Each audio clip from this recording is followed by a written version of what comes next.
வாழ்க வளமுடன், வாழ்க வையகம், குரு வாழ்க, குருவே துணை. நம்ம இப்போ நட்சத்திரத்தை பற்றி பார்த்துட்டு வர்றோம்.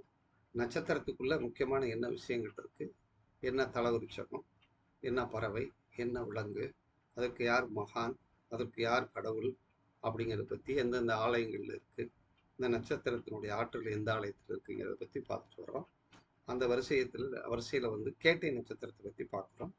இந்த கேட்டைங்கிறது ராசி மண்டலத்தில் இரண்டாவது பாரியாயம், அதாவது சிம்ம மண்டலத்தில் கடைசி நட்சத்திரம் கேட்டை நட்சத்திரம். இந்த நட்சத்திரம் இந்திரன் தான் இதுக்கு கடவுள். சுகபோகமாக வாழக்கூடிய தேவலோகத்தின் தலைவர் இந்திரன் தான் இதுக்கு கடவுளாக இருக்கிறார். இதற்கு மகான் அப்படின்னா வியாசர் தான். அதாவது வியாசர் சித்தர் தான் இதுக்கு மகான். வைரம்பட்டியில் இருக்கு.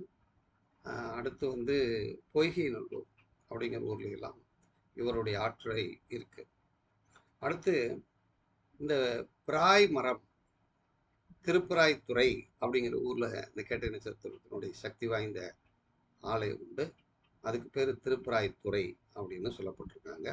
ஸ்ரீ தாருகணேஸ்வரர் கோயில் திருப்பராய்த்துறை கரூர் மாவட்டத்தில் இருக்கு.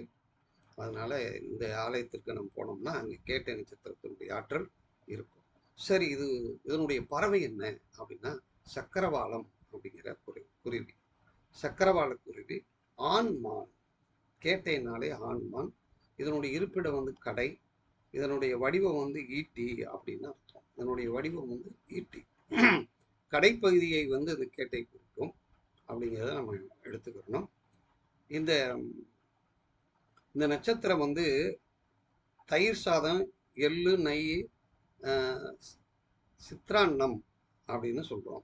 அது வல்லாரை, செரிப்பழம், இதெல்லாம் இந்த நட்சத்திரத்துக்குள்ள உணவு வகைகளை நம்ம சொல்றோம். அடுத்து ஆதாரம் அப்படின்னு சொல்றோம்.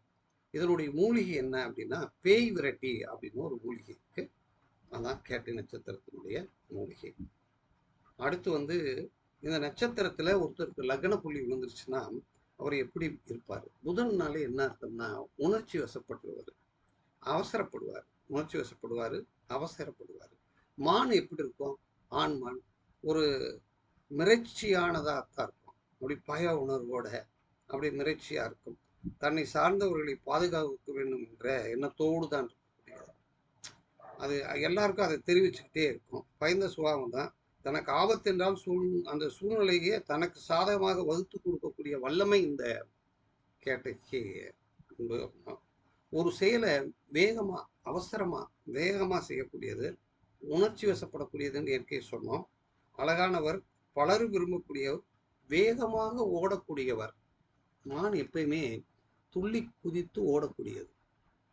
அடுத்து எப்பயுமே துணையோடையே இருக்குமான்னு பார்த்தீங்கன்னா ஆண்மான் பெண்மானோடையே அந்த துணையோடைய தான் இருக்கும். அதனால இந்த கேட்டை நட்சத்திரத்துல ஒருத்தருக்கு லக்ன புள்ளி விழுந்துருச்சு அப்படின்னா அவர்களுடைய வாழ்க்கை, அவர் ஜாதகர் எப்படி இருப்பாரு அப்படின்னா அந்த அவசர கொடுக்கன்னு சொல்லலாம், உணர்ச்சி வசப்படுறவர்னு சொல்லலாம். இந்த கேட்டை புதனுடைய நட்சத்திரம் தான். ஆனா கேட்டைங்கிறது இந்த இடத்துல உணர்ச்சி வசப்பட்டு மிரட்சியானவர் அப்படின்னு எடுத்துக்கணும். ஒரு செயலை வேகமாக செய்யக்கூடியவர் அப்படின்னு நம்ம அதை பார்த்துக்கணும். அப்ப கேட்டை லக்ன புள்ளியா விழுந்துட்டா அவ்வளவுதான். புதன் எந்த புதன்? கேட்டை புதன் அப்படிங்கிறத நீங்க எடுத்துக்கணும். அதனால இந்த நட்சத்திரத்தை நம்ம இதுதான் அந்த கேட்டையினுடைய தன்மை. அதனால அன்பார்ந்த ஆன்மீக நண்பர்களே, ஜோதிட நண்பர்களே, கேட்டை அப்படின்னா அந்த நட்சத்திரத்தை நீங்க ஆக்டிவேட் பண்ணணும் அப்படின்னா திருப்பராய் துண்டி தான். திருப்பராய் அடுத்து அதாவது திருப்பராய்த்துறை அப்படின்னு சொல்றோம். அப்படி அந்த அதுக்குள்ளேயே இந்த பிராய் மரம் அப்படிங்கிறதே இருப்பாருங்க, திருப்பராய்த்துறை அப்படின்னு. அதனால நீங்க கவனிக்க வேண்டிய விஷயம். அதனால அன்பர்களே, இதை நீங்க உள்வாங்கிக்கோங்க. அடுத்து இந்த புதனுடைய நட்சத்திரத்துல அடுத்த இதை பத்தி பார்ப்போம். அடுத்த நட்சத்திரமானதை பத்தி பார்ப்போம். வாழ்க வளமுடன். வாழ்க